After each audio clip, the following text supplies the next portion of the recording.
Let's see. All right. So here we are live on YouTube. I'm Tom Gentry, I'm EdTilton. and this is my buddy EdTilton. We are colleagues in the addiction treatment industry. Ed runs a small facility. I'm an independent contractor who does recovery coaching and things like that. And we just wanted to come on here. And, we're also in the process of sort of creating a new podcast that we do here on YouTube called Agents of Change. But I figured we'd do a video here where we kind of introduce ourselves and let people know who we are. Um, so, anything you want to say, Ed? No, I mean, I think that this is, when I get on any kind of social media, I see a lot of people talking about various coaching practices and various styles. Having known you for a long time, Tom, I thought it'd probably be a good idea if we have more of an open forum or opportunity just for people to get a sense of what it means for you to be coached, um, or for you to do coaching. What does it Yeah. look like? What's it look like to work with Tom Gentry? Yeah. And, Ed and I met. He was working at a facility where I referred a coaching client. And after a period of time, I had a family member who needed some help in that same town of Denver. And I referred him to that facility. And before that, Ed and I had, we knew of each other, but we hadn't met. And we worked really closely together. And Ed bent over backwards to help my family member. And, uh, which, that's what I really wanted. And I think it's an important point to make when it comes to families and addiction and recovery. We want to know our family members are being taken care of, that somebody's looking after them and going to make sure they get the care that they deserve. And that's what Ed provided for me with my family member who now is, what, 5 years sober. I mean, crushing it in Yeah, life. And in the process, we became friends yeah, because we just sort of realized pretty quickly that we were like minded and that we wanted to work together. Uh, so it's been really, really cool. We've done a couple podcasts together and we've worked together a lot. So we're streaming through StreamYard. So if you're watching this and you want to comment, if you have any questions or anything, we can see your comments. This is our first time doing this, so it's definitely not going to be foolproof. But we wanted to come on here and just first of all talk about what coaching is in this context. And so sort of the first thing I want to talk about is recovery coaching. Uh, for me, most of the time when I'm doing recovery coaching, it's with a client who is leaving residential treatment and going back out into the world. And one of the things I talk about with families and with people who are trying to do this addiction recovery thing is that you can go to the best treatment facility in the world and get the best treatment money can buy, but if you don't use the tools you're given when you get out, it makes absolutely no difference. So yeah, the importance of integrating back into life after treatment is huge. And it's really, having, being someone who's been sober a long time and who benefited from really good treatment, I know that when you're in treatment, you have, if you're into it and you want to be sober, you have this enthusiasm. yeah, Think to yourself, I'm going to do this and I'm going to do that. I'm going to do all these things when I get out of treatment, and life's going to be so much better. And the risk is that when you get out, if you don't keep that going, it's really easy to make these small compromises that little by little threaten your recovery and eventually lead to relapse. And a good example of that is I'm going to go to meetings every day, or I'm going to go to Yeah. 2 meetings every day. And then you get out of treatment and you're back with your wife or your significant other who you haven't seen for a month or more. Hmm. And you think, do I really want to go to that 8 o'clock meeting? I'll just hang back and we've been apart for so long. We'll just spend time together. And then the next thing you know, it makes it a lot easier to skip the meeting the next day. Hmm. So if nothing else, the recovery coach is a support who's in place for you to help you be accountable, to help you follow through with this plan that you've created for yourself when you were in treatment, right? Yeah.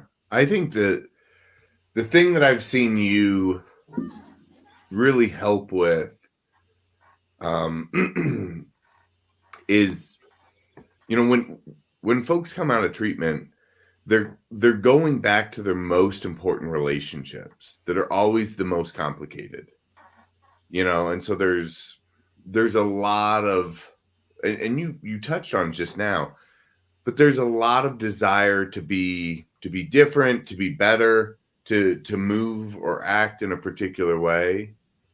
And I think that there's a version that we can see in treatment, and then there's a version that we feel like we have to play. And it's really hard to have those conversations to open up the space for what we need. And I've seen you do it so many times where, you're able to coach people through difficult conversations. You're able to coach people to identify difficult emotions before they become catastrophic. I think the key for coaching that is really different than therapy is coaching is present forward. It's a lot of people will say, hey, I feel really good about my plan. I've got a psych nurse practitioner, so I've got a couple of, medications, and I've got a therapist, and, I've got this like group that I go to a couple of times a week. And like, why do I need a coach? And I think what I've seen you articulate so well is that, the therapist really goes, into this like past and present, and groups typically talk about, hey, what's going on right now, but coaching really focuses on like what's now forward. Mm-hmm.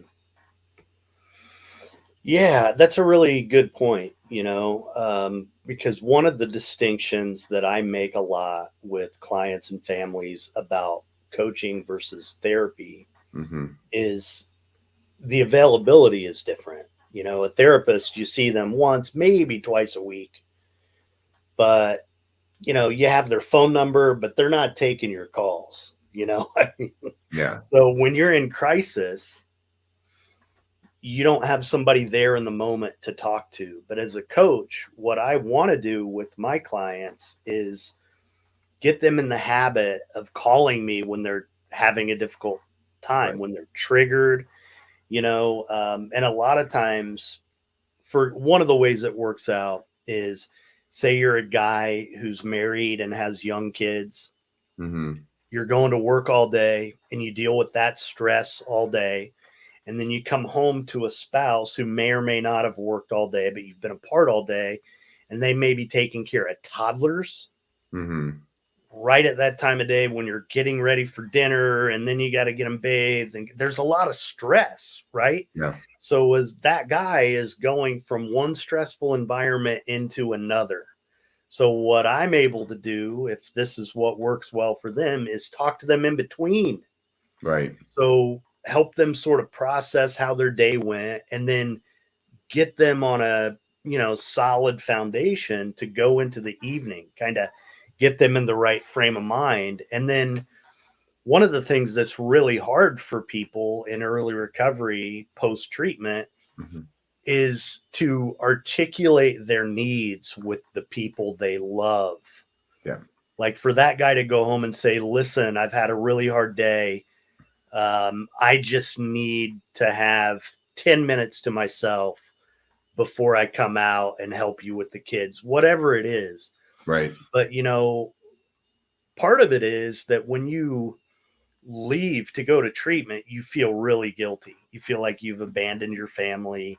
You feel like I've already been gone all this time. It's not fair to me for me to come home and then be gone again. Right. Mm-hmm. So it's talking people through that kind of stuff and working through those sort of internal struggles with them so that they can go into the interaction with their loved one from a good place and a Yeah. good frame of mind, right? Well, I think, I think that you bring up a pretty good point, which is, oftentimes one person is working on a particular piece of their recovery, but they're not doing it in isolation anymore. Like this is the key, right? Like you go away to treatment, then you come back, and so all of your changes can be butting up on other people's expectations or other people's emotions, and while there's benefit in recovery coaching, I mean, there's got to be a huge benefit to family coaching. Yeah, yeah. And one of the things I stress with the people I work with in early recovery is that you know people don't know how to deal with us, right? They Right. really don't. A lot of times families are afraid to say the wrong thing because they think they can make you relapse Hmm. because that's the sort of survival mode that they were functioning in before you went into Right. treatment.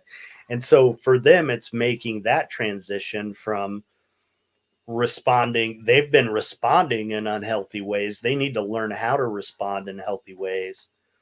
And so for me, what I believe is it's really incumbent on the person in early recovery to be understanding Right. of how they've affected their loved ones' lives. That doesn't mean they carry around a lot of guilt or shame or anything like that. But, I want to help them see it clearly. Hmm. When the guy tells me, she's on my butt because I was 5 minutes late for my breathalyzer or whatever, and Right. she just won't get off my tail, and I Yeah. can say, well, dude, you know, you were gone for like 30 days to 90 days, and before that, you were absent for a Right. long time. So she's scared. She's afraid. Yeah. And I And think that's such a great point because I think it's important to point out that like it's important to point out that time is different based on where you're at. So in treatment, all you're focusing on is you. You in relationships, you in your history, you in your timeline, you and who you want to be. But you are the feature. So you're getting to know you as a main character in your own story for 30 days, which is probably the equivalent of maybe, 90 days in the real world, or maybe even more. The people that you're leaving, like imagine how many interactions you really have with your family. You know, in a 30-day period, if you live with family members in the other side of the city or other side of the state, maybe they see you once a week, maybe once a month, maybe a couple of times a week. So you being gone for a month translates to maybe 15 hours. So in their mind, they're going, well, the version of you that I remember over the 15-hour time period that you've been gone was not super honest, was not super considerate. And you come in on a time warp of treatment and you have a different understanding of yourself. well, and part of it is that when you're in the depths of addiction like I was, Mhm. it's such a demoralizing place to be. You think so little of yourself, and usually, more often than not, you've tried to stop on your own a lot of times Mhm. and proven to yourself that you couldn't do that, or else you wouldn't have gone to treatment in the first place. So then you go to treatment and you start to catch on, and wow, this is my life can be good and I'm doing great. Like, I'm doing great. I've been sober for a month for the first time in maybe 20 years. Right. I have, and you feel really, really good at yourself. And then you get home and your significant other is so stressed out because you were gone. What you were there to do, you haven't Mhm. been, it's like, so then it becomes like such a letdown for the person when they get out of treatment, because they're on this sort of bubble of, man, I feel great, everything's great, and Right. then they get home and they get an attitude and they don't know what to do with it. Right. And it's just another example of why you need some kind of support to help you see things objectively. Because going back to the story analogy, you see yourself as the protagonist in the story. You see your part of the story, but you haven't read the whole novel. You don't Right. see the whole story, because everybody around you has different perceptions of you, and especially when you've been numbing yourself for a long time, Mhm. you weren't seeing it clearly before you went to treatment. You weren't. Right. So, but yeah, I think for one of the things that I do pretty early on with clients, when we start to work together, when they sign on with me, is we come up with an agreement. Besides the agreement that I'm going to coach them, that's a Right. different, and I do that month to month. Usually it's going to last 3-ish months. I do that month to month, so they can feel invested, Mhm. and that I can demonstrate to them that this is a value in that first month. But as we get started, we come up with an agreement, which, how often we're going to meet, how we're going to meet, how frequently we're going to talk, what happens the moment you get out of treatment. Right. Hopefully I can do this with them before they leave treatment. That's what I always want to do. But also, what constitutes a relapse? Mm. And then what happens if I Yeah. relapse? And a lot of times, the people who are referring clients to me, the treatment facilities that are referring clients to me, I'm the backstop. Mhm. They're sending the client to me because if he or she relapses, they want to know that this person has a lifeline, and if they need to get back in treatment, I'm going to help them get back into treatment. So usually the clients I work with, they're doing a breathalyzer if they have alcohol problems, uh, and or drug testing on a regular basis, and I'm getting the results of those. I'm Mhm. monitoring that stuff. So if they miss a test or something like that, I want to be really, really clear with the client of what are we going to glean from that you missed a test? Are we going to consider that a relapse? Yeah. And usually it looks something like, if you're going to miss a test, I want you to let me know ahead of time so it's not a surprise to me. If it's a surprise to me, I'm going to assume it's because Right. you're getting high, you know, and just to have all that stuff really clear. So, because if it's not, then what ends up happening is they miss a test, and I talk to them about it, and, oh my God, Tom, you don't trust me. That's what Right. and it's not about that. My job's to help you be accountable. Right. And the testing, a lot of times, well, people will think when it comes to drug screening or breathalyzers when they need treatment, I know how to do this. I don't need that. Right. I'm already staying sober. I don't need that. But a lot of times, it's not only for you, Yeah.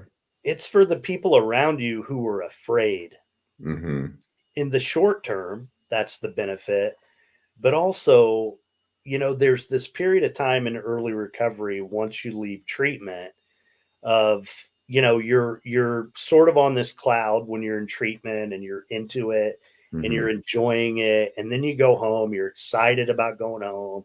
You haven't seen your family for a while. You can't wait to get back. You're excited to integrate into the recovery community in your town or whatever. Mhm. And then after about a week, things start to get kind of normal and it can feel really disorienting. Oh, this is what it's going to be like. This doesn't feel the way I thought it was going to feel. Yeah. And so that's when, to me, that's one of the times you're at risk to pick up again. Yeah. So that's a good reason. The drug testing, the breathalyzers, they're a deterrent, right? Right. And then, that's like one of the first transitions post treatment. And then there's, okay, I'm going to meetings, I have a sponsor or whatever that looks like for you. Right. And a couple months go by and you start to ask yourself, is this what I really want? You know? Mhm. And I think and that's another risky time. I think it's just important to realize that, well, something I heard when I was in treatment, they were very clear about. They said early sobriety is not sobriety. Mm. Early recovery is not recovery. And that's not to say that you're not in sobriety in early sobriety or you're not in recovery in early recovery. It's to say that that's not what it's always going to be like. And we Mhm. really need like a year of Yeah. life events. What's it like to have a birthday sober? What's it like to go Mm. through the holiday season sober? What's it like to be with my family for dinner on Sunday night when they always drink? Right. And they're going to feel really self-conscious about it because I'm here now and I don't do that anymore. Yeah. I mean, it's really, you need a while to go through the adjustments and you need to feel through what's going to work for you and what's not going to work for you. It's a really messy time, right? I mean, Yeah. No, I think that's like the perfect way of saying it. Early sobriety is not, is not sobriety. Early recovery is not recovery. Just in the same way that you would say the first 50 miles of a road trip is not a road trip. Like, right, right. the first 50 miles of a road trip, like you're DJing, snacks are, like we got snacks, we got, a couple of road beverages. Like we're enjoying ourselves. Man, once you hit middle America, once you hit like Nebraska, once you hit Kansas, like you're locked in. But when Yeah. you get to where you're going, and I think that's the piece is like you don't want to stop the journey too soon. Well, and to take that a step further, you're in the middle of Kansas and you've never been there before. And you have that thought, man, if my car broke down, Oh yeah. I don't even know where I am. Yeah. And that's what recovery's like early on. That's what it's like for a while, right? I mean, you're learning how to live. That's really what's happening. Well, and to take that metaphor even a little farther, right? Setting up AAA before you go on a road trip, going and taking your car and to make sure that the oil's changed and to put some assurities in there of like, hey, let's make sure that this is going to last the trip. Mhm. I think that a common thing that happens when people go to treatment is they talk about the relief of when they didn't have to pretend anymore, when they didn't have to lie anymore, when they didn't have to hurt the people that they loved. And so there's an acknowledgement that the way that we were living is not the way that we want to continue to live, but it's also this piece where I remember a buddy of mine one time had said, they kept talking about rehabilitation, rehabilitation. And he finally just said, like, I just need to be habilitated. Like, there's no like everything before wasn't working. Mm-hmm. And so I think for you to be that person for somebody to say, hey, look, if this happens, we just need to know so we can plan, really takes away the burden of the lying and the deceit and the shame and the guilt, Mm-hmm. because that's not the goal of the person that's picking up or using. Mm-hmm. You know, they're not doing that, but they're not doing that for the purpose of creating pain. They're doing that oftentimes out of a result of a painful emotion or a painful situation.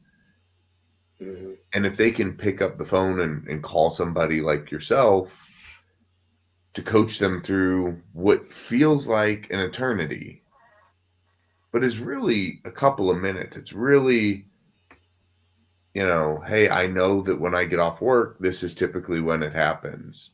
Mm-hmm. My drive from work to home is 15 minutes. Tom's picking up the phone saying, hey, just want to check in. And they're like, okay, well, I'm gonna talk to Tom while I drive home. And then 14 minutes and 30 seconds goes by and they're like, oh, I'm pulling into my neighborhood. I got to let you go. Mm-hmm. Yeah, yesterday I talked to a guy, and this is pretty common. I always want to know when's the hard time of day for you, Right. because either I want to be available for you, or together we need to come up with a plan for how you're going to tackle that part of the day. Right. And this guy, it was, well, after my wife and kids go to bed, like that was the time when I would shut down and relax and then drink, and that's how things got out of hand. So one of the things I told him is that generally everybody I work with, one of the first things we work on is a morning routine. What are you going to do to Right. center yourself in the day so that you're grounded and you can begin the day in a really solid way where you feel connected to yourself, you feel good, right? Yeah. For him, also, we're going to need to come up with the plan of how you end your day. You're going to need a routine for how Right. you end your day. You're going to need some kind of structure. You're going to need a way to relax and wind down, and something that's comforting to you. Right. And I think one of the things, well, there are a couple points I want to make before we move on to family coaching. One of them that I feel very, very strongly about, and it's part of what makes me who I am as a coach, is that I don't care how you get sober. I Mhm. care that you get sober. Yeah. I don't need you to do it the way that worked for me, or the Mhm. way that even that I think you should do it. I need us to come up with a plan that's going to actually work for you, that Right. feels good for you, which brings me to my second point. If I can't be happy, I can't be sober. Yeah. And this transition, what it's really about, if you're really going to continue to heal and grow, is I got to figure out what I need to do to be happy, Mhm. because I can't lead a miserable life and expect myself to not want to change the way I feel. I Yeah. need to figure out how to be happy. And and what I've learned and what I believe is that everybody deserves to have that. You don't have to be you don't have to go through the rest of your life ashamed of yourself, beating yourself up for the mistakes you've made in the past. It's okay. Everybody goes through something. This is what I had to go through. This is what you had to go through. Now, Right. what are you going to do with that? Yeah. Are you going to grow from it? Mhm. So, yeah. Yeah, I feel like we covered a lot, right? We did.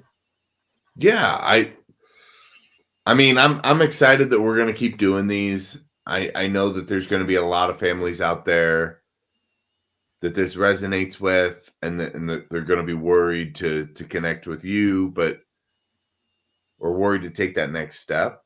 But I Mhm. think the thing that I've found people that work with you, Tom, that you're able to really help them with is to find peace with themselves, with where they're at, to get distance from expectations for the future, just being here now. Mhm. And I think that that's so valuable to anybody who may be listening or anybody who's considering is if you're living in chaos, like, happiness does not exist in chaos. No. And I think having somebody like yourself that's either working individually, working with the family, or just working through a transitional period, kind of say, hey, this is your bucket, this is your responsibility, this is what we're working on together, can kind of create a lot of clarity as to how we can get in our own way, how we can set up. And we're really good at, like, and maybe this is what we talk about next time, is we're really good at setting up, like, expectations for future resentments, and kind of building some of these, like, chaos traps that we, like, know people will step in and then go, see, they did this, so chaos is back. And I don't know, man. I've seen you work some amazing uh situations and create some great opportunities. So I'm excited to be along for the journey. And shout out to Kansas. We Yeah, love yeah, we yeah, love yeah. I've Kansas. never been to Kansas. I've I been have to friends Kansas in many Kansas. times. Yeah, yeah, It's beautiful people. I'll say yeah. that. Beautiful people. Well, I'm in Indiana. You're from Illinois, so we know Middle America for sure, Very which is, well. really an important thing that you and I've talked about is like, there's something about being from the Midwest that really makes you different from people in the rest of the country, and their implications in terms of how I enter recovery Yeah. and how open I am to treatment and what kind of financial investment I'm going to be willing to make Right. and what my family expects at the end of it and all that kind of stuff. So, Yeah. yeah, it's been great, man. I assume like is time wise how we doing? Good. Are you Yeah. good for a little while yet? Yeah. Do you want to move on to the family piece then? Yeah, I think so. Okay.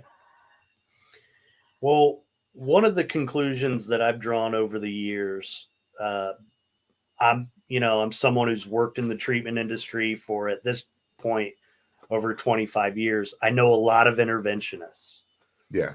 and there are a handful of them that I really trust. And one of the things that I've always tried to keep in mind when I have referred to interventionists is that not everybody needs an intervention. Yeah. So this family may need an intervention, and I always wanted to refer them to somebody who would do the intervention and if they needed it, but Right. wouldn't pressure them to do it if they didn't. Right.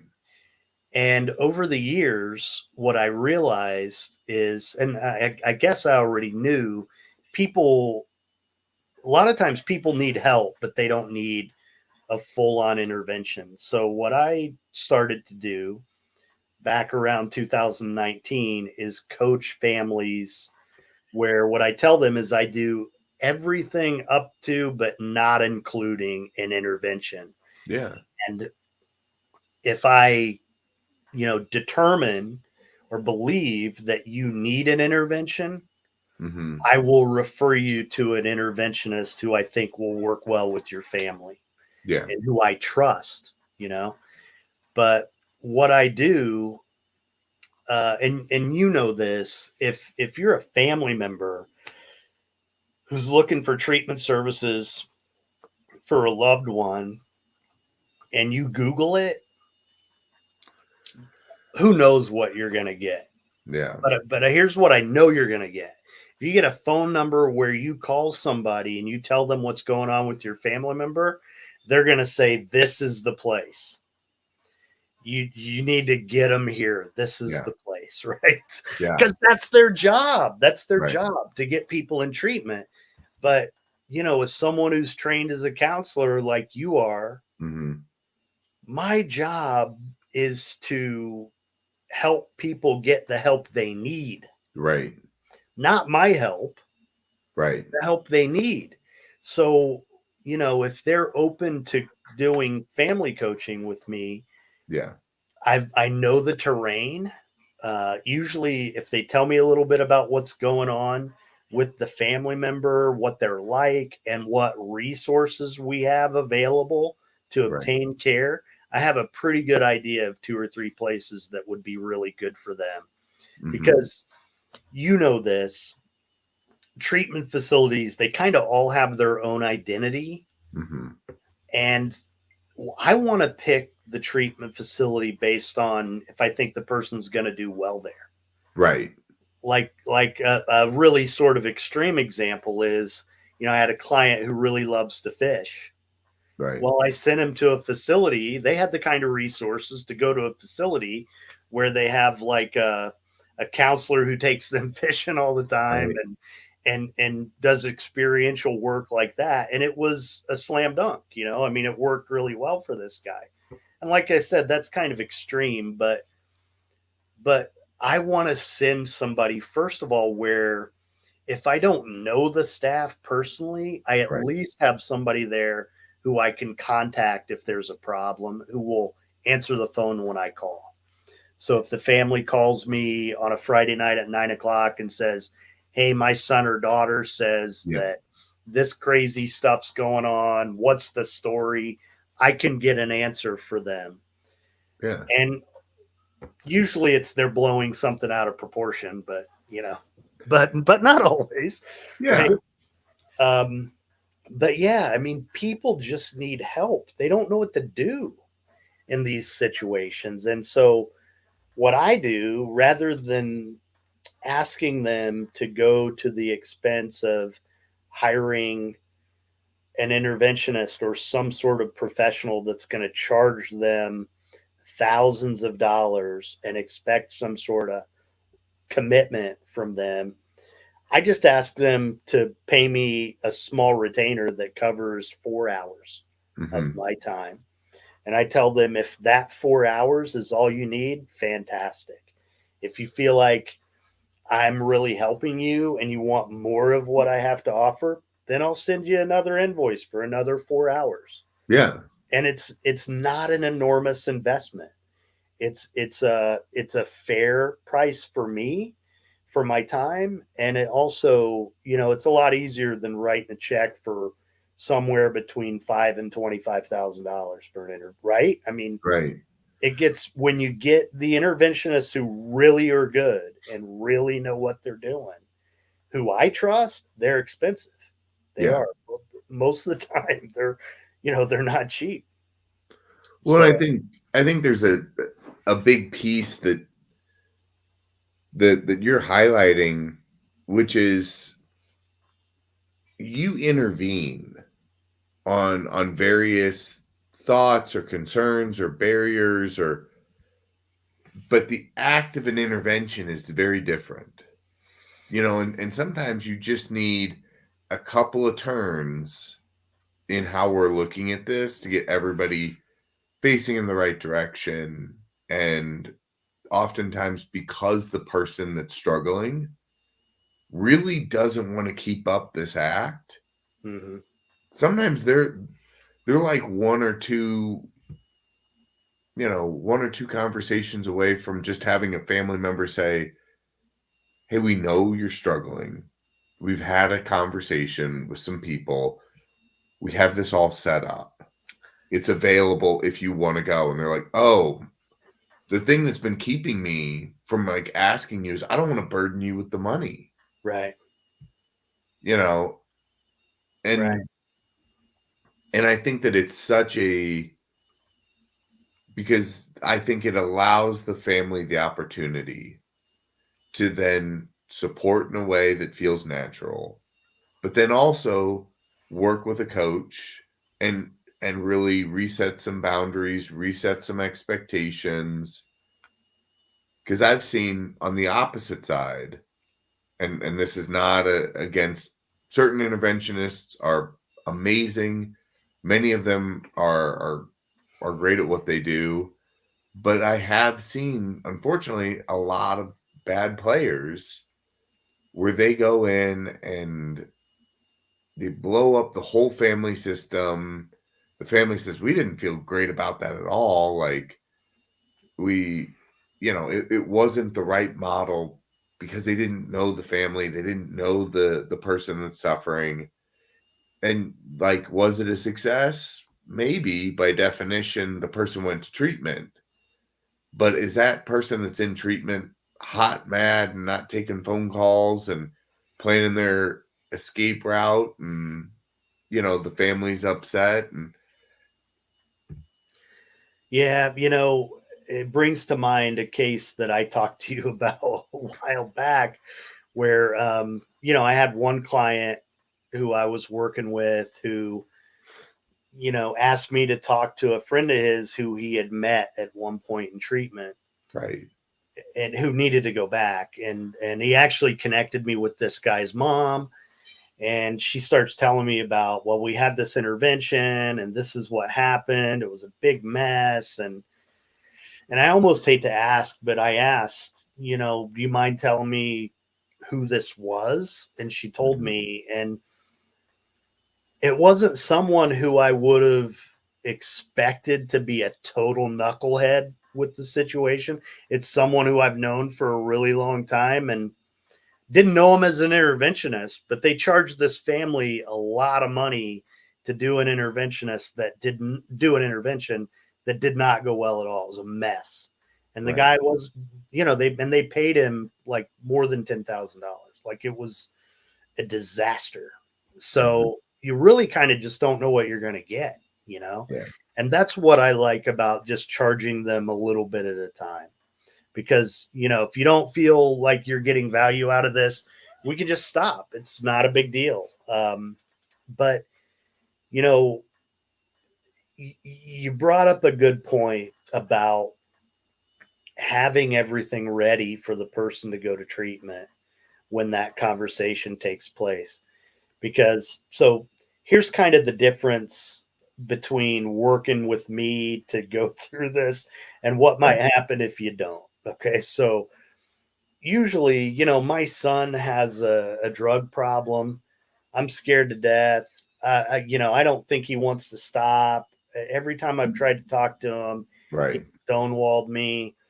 Um, but maybe I'll wait for the right moment when he seems okay, and I'll throw out a little teaser and say, "Hey, what would you think about going to rehab?" Right? yeah, And to the family, that's like a non-threatening way yeah, to introduce the topic. They're thinking, well, we're not saying he has to. We're right, asking him if he wants to. And and theoretically that sounds fantastic, but from a practical standpoint, what happens is this you're not dealing with the person, you're dealing with the addiction right. whose job it is to sustain itself. So what what this person does is then build all the arguments to never go to treatment. So then Oh, the yeah. next time you have the conversation, absolutely not. I can't do this. I can't do this. They're they're prepared. They're well defended Mhm. against going to treatment. Where usually the first thing I will tell a family is stop talking to them about going to treatment. Do Right. not talk to them about going to treatment. Let's get everything prepared. Let's come up with the place. We might even have a flight there Mhm. before you say everything. Let's remove all the barriers to treatment. Right. Let's handle the money part. Let's handle the child care part, whatever it is. Who's going to pay their bills while they're gone? All that stuff. So that when either you or I have a conversation with this person, they say, well, what about my job? We can say, well, your boss, we already Yeah. Whatever it is, we handle it so that they don't have any excuses anymore. And all they got to do is pack a bag and go get into the car. That's it, Yeah. you know? But And watch them. it works out a lot better, Yeah. when you have it all planned out. And it doesn't mean you have to, like, you don't have to write a check to the facility yet. They, Right. you don't have to. It's you can do all the groundwork, and it actually gives them something to do. The family gives them something to focus on Right. because they're pretty stressed out dealing with all this stuff. And Yeah. I can show them a little bit of light at the end of the tunnel, you know? Yeah. If you're a family that's dealing with this at all, and you want to make your life worse, go on Google and start like researching and talking to people. And, I mean, I think it's really important that you talk about some of the financial pieces, because there's a lot of programs that you'll find on Google, or just, and it's the way that the internet works. The internet works based off of rankings, based off of algorithms. It doesn't work based off of integrity Right. or outcomes, right? It's all, to be honest, I have very little idea of how the internet actually works outside of like search engines and so on and so forth. But I can tell you, based on the people that I've worked with, and I know that you've worked with, the amount of families that we talked to that said, well, we found this place on Google, or we found this place on the internet. And it's it's just really important to have somebody that you trust, that says exactly what you're talking about, Tom. Like, I know the clinical director, I know a couple of the staff members that, I mean, I've been there to see it. I've yeah. I've, I've eaten the food, like that kind of stuff makes a big difference. Because again, there's things that I would tell you, there's things that are going to be on a website, that are on the website because it boosts the rankings in a Google search. And there's even as different as saying, well, we're a trauma informed facility. Saying the words trauma informed facility means that the staff are aware that trauma can be a contributing factor, or something that the clients are responding to, that needs to be taken into consideration of their care. That's it. They say, hey, everybody from the dishwasher to the therapist knows about trauma, the trauma informed care. That can look very different for very different organizations. For some organizations, it's as simple as, hey, we had a conversation and you agreed that people that are traumatized or have traumatizing past can come to treatment. And they're like, yep, story checks out. Great. I'm going to keep doing my thing. And there's no follow up, there's no continuing care. Versus, what does it mean to be trauma responsive or trauma focused? What's it mean to be an EMDR therapist, or to be EMDR informed? Or, I mean, there's so many different nuances, but to be able to say, hey, I know this therapist. They're Mhm. great. Um, Well, I think one of the things that's important to realize when you're a consumer looking to obtain this service is that, a lot of times they have a good marketing staff and they know all the buzzwords. yeah, They know what they need to say to entice someone to come to treatment. yeah, And so if it's we do EMDR, or we're trauma informed, or we're an experiential based, what, it could be a mhm, lot of different things depending on what it is that's sort of swirling in the atmosphere of treatment right right, now that people are saying is really important. But one of them is that, we have a professionals program, you know, hmm, which when you say that, what that really means to someone who's a professional who's placing people in a facility is you deal with doctors and attorneys and paired professionals, licensed Right. professionals, airline pilots. And it's not only that you'll take those guys, Right. it's that the nuances of how to help those guys get get better, and women too, I'm sorry. But yeah, I mean but people will say, I mean, there are plenty of places that'll say we are a great professionals program. Well, all that really means is we try to get a lot of doctors to come here, you Right. know. Like, But to your point, there's a big difference, and I don't want to go down a nuanced rabbit hole, but to make one distinction is to say, hey, we work great with professionals is not the same as we understand the regulations of the FAA and we understand the medications that are in compliance with their standards for you to maintain your license. Those are two very different conversations. or we have a contract with the Alabama bar, Right. you know. Bar association. Right. Yeah, it's a lot different, right? Yeah. Yeah, so yeah, it's just, I think, just to sort of put a bow on it, it's its whole world and culture that if you're an outsider, you don't get it, and you need somebody to help you translate. And if you want to go to my website, tomgentry.net, I have a blog where I posted a couple things about, one's, you know, I think it's 10 things families facing addiction need to know, Yeah. that sort of thing. 3 questions to ask when you're seeking treatment for a loved one, that kind of Mhm. thing.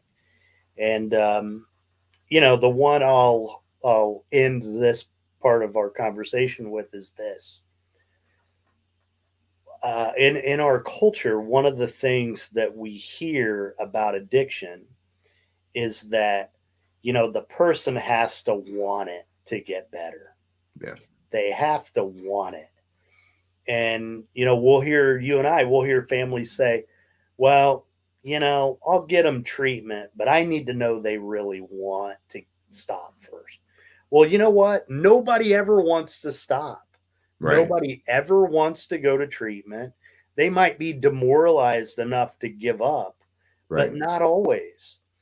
And and it's just a myth that people have to want it. It is not real. The reason I got sober is because I had a family, and some of my family members refused to watch me die. That's why. Right. They got involved, and they weren't going to watch me become the alcoholic that they'd seen other members of my family Yeah. become. They intervened. They Right. got in the way of my alcoholism. That's what they did. That's why I got sober, not because I saw the light. Right. And, I didn't decide to stop. I had to be stopped. I had to Right. be stopped. And I think, what people are really getting at, and what's really true about this volition when it comes to recovery, is that at some point, the person has to become internally motivated to Right. be sober. But that's not always the way that it is in the beginning. Sometimes it takes a while to get to that. Sometimes they're just getting sober to get their parents or spouses or kids or whomever off their tails. That's why they're doing it. And so hopefully going to Yeah. treatment and maybe working with a coach or a therapist, as time goes on, they can start to realize, wow, I really like this.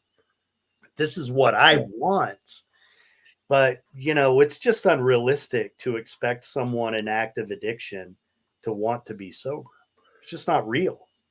Well, and I think too, if you just take addiction out, right, and you do any change, right? Like if you do any change in your life, oftentimes it starts with some kind of like extrinsic reward. right? I'm going to lose weight so that I don't have to pay more money to get new clothes. I'm going to Right. lose weight because I want to look better in photos, not because I want to be the picture of health, or, I'm not thinking about intrinsic value or things. That's a complicated journey. And I think, to your point, a little bit of grace goes a long way in saying, if we're working with somebody in active addiction, a yes in any circumstance is always a great place to start. Well, that's all Regard you want, right? Yeah, One regardless of of the the things source.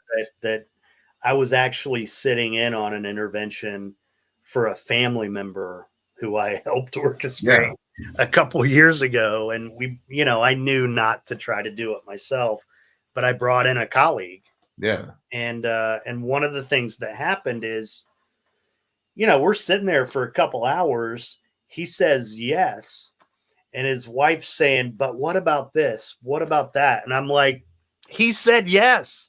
That's all we need. right, Now we do it."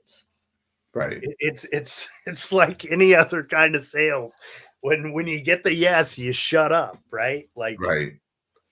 so yeah, but it's hard, man. It's a hard thing for families to go through, and there's nothing wrong with needing a little help. And Right. one of the things right now, I have a two or three different families who, they hired me to help Mhm. them. They're just not ready to do it yet. And so, I've talked them through the process to help them reach that conclusion that Yeah, ultimately they're not ready yeah, to make this happen yet. So, you know what? I'm here when you are. yeah, And one time the way that worked out was I got a text message in the middle of the night from a woman who I had talked to a year before, who said, we're not going to do this right now. Well, now we're ready. And right. so I was able to, get on the phone with her at 8 o'clock in the morning. And by late afternoon, I had the guy on a plane and Yeah, talked them through that process. It's there's it goes back to what I said before about recovery coaching. It's the same with family coaching. I don't care how we get the person there. Like, we just need to get them there, right? right, I mean that kind of, not completely literally. I'm not gonna throw a net over somebody taking the treatment or anything right, like that. But I mean, the goal is to get them there. That's the goal. And right, then from there, you let the professionals do their job. We get them to a place that we know they're going to do a good job, and then we let the people do it. Right. right. I mean, to your point, it's and maybe to put a cap on it, it's about progress. It's not about perfection. If Hmm. we're able to get the yes today and make progress today, and I think that's to kind of go back a bit, like that's such a real value in the coaching. Is it somebody to hear the yes like now? You know, Hmm. you see a therapist once a week, and we love therapists, so this isn't a knock on the therapist, but you see a therapist once a week. It's not uncommon for you to go into therapy and go, I think I had a good week. I did some things, and it was good. It's good. Versus like, oh yeah, I had this happen. I feel great about it, or I'm really nervous about it. I'm gonna call, I'm gonna get support, you know, and those little pieces they build, you know. Yeah. Well, and it really, as a sober guy, this, like, we Yeah, need other people. I yeah. mean, you're one of my people. If I'm going through something, you're somebody I talk to about it. We Same. all need that. And when you're in early recovery, you don't have that. You don't No. have people you can trust in this way. And so for me, with my clients, I'm that person, and I'm modeling for them how to carry that template forward into their lives in a functional way, you know? Right. And it's important to point out when we're talking about being alone in early recovery, and this is the message to the families. It is not that you are not trustworthy. It is not that you are not working as hard as you can to help this person. When you are in the earliest portion of recovery and early recovery in general, you don't even trust yourself. Yeah. So the idea of starting to trust other people is a lot easier if they have an understanding of what it's like, if they can speak into existence what's going on, Hmm. of like, hey, you're probably terrified to go back to work, Hmm. right? That this is completely normal to be Right. worried about what do I tell my coworkers when they say, "Where you been?"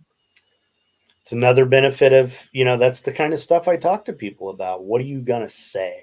Yeah, Preparedness is huge in early recovery. yeah. But It's that's easy to get blindsided with questions from people that you're not prepared to get. And I'm yeah, sure you have stories about I have stories about, yeah. what I said to people when they asked me about, recovery and stuff. I didn't know what to say. It's Well, it's uh it's foreign territory. and it's it's compounded in the difficulty when the person that's looking across from you is maybe tied to your financial or your ability to produce financially. Hmm. Right, so if it's your wife or your husband or, a loved one that's going, "Hey, so you're gonna have a good day at work tomorrow, right? Right? Are you worried about what people are gonna ask you?" You're Yeah. like, "Am I worried? I'm terrified. Am I gonna tell you? Absolutely not." So, Yeah, well, and that I mean, there's just we could go on and on. Like one of the things that I teach people about is, what's appropriate to share with your significant other when it comes to this stuff, and yeah, what's not. And it's not about keeping secrets or anything like that, but if you think about drinking, yeah, you, you know, you and I know the yeah. the thing to do to not drink is to tell on yourself. You tell somebody. Well, don't tell your wife who's been scared to death this whole time. Right, You yeah, tell your sponsor or your coach or your buddy or somebody else who yeah. knows how to respond to that and understands that it's actually a strength that you're demonstrating in talking about this. But the people closest to us usually are too afraid to be able to handle that kind of information rationally. Well, and I think maybe next time, I mean, I there's an overlapping piece, and a lot of the work that we do with intimacy disorders, I think really plays into the work that you do with families and how betrayal trauma impacts people's ability to make decisions when news of a relapse or even interacting in early recovery because they're not responding oftentimes to what's being shared. They're responding to past traumas or past emotional wounds that will pull them out of a logical next step, which is not necessarily it's not the same for a coach. It's not the same, for sponsor, counselor, people in those positions that are like, we've been here, we know what to do, Hmm. but we could go on forever. Yeah. So, I'll just take a few minutes to talk about the transitional coaching that I do. So, what I call transitional coaching, it's sort of a catch-all term that I've decided to use for people who are going through some sort of significant life change. Hmm. And a lot of times, the way that plays out is it's somebody who's been sober a number of years, but they need help in their close relationships, Hmm.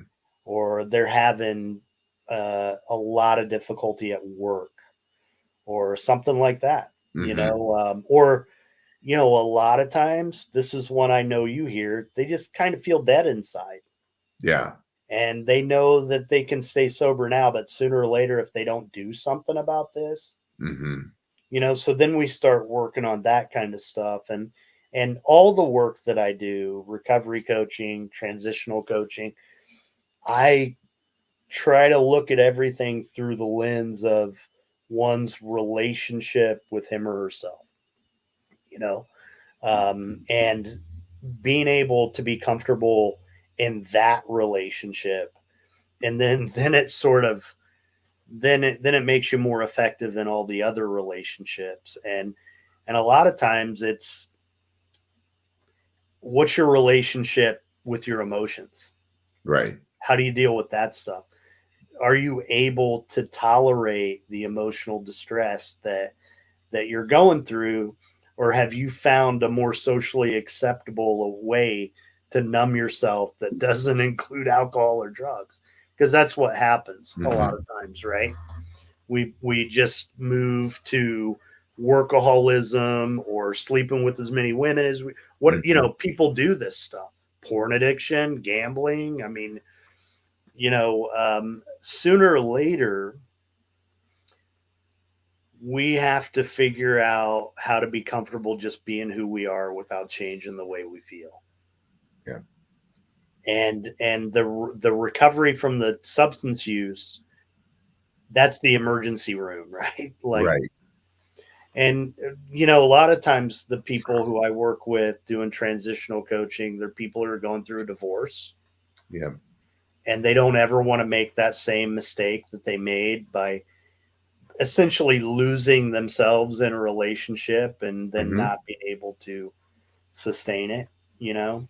Um, and a lot of times it's accepting things from other people that, they deserve better. Why did I tolerate this from Mhm. the person who I loved? Why did I allow them to treat me this way? Boundaries, that kind of stuff. Yeah. So, yeah, I mean, I think, what I learned very early on in treatment is that the people who stick around in recovery are people who keep working on themselves. Mhm. And further, out in the real world, the people who I want to associate with, whether they're in recovery from an addiction or not, are people Mhm. who want to keep working on themselves and showing up in more healthy ways and being better in relationships and being emotionally intelligent and all that kind of stuff, you know? So, yeah.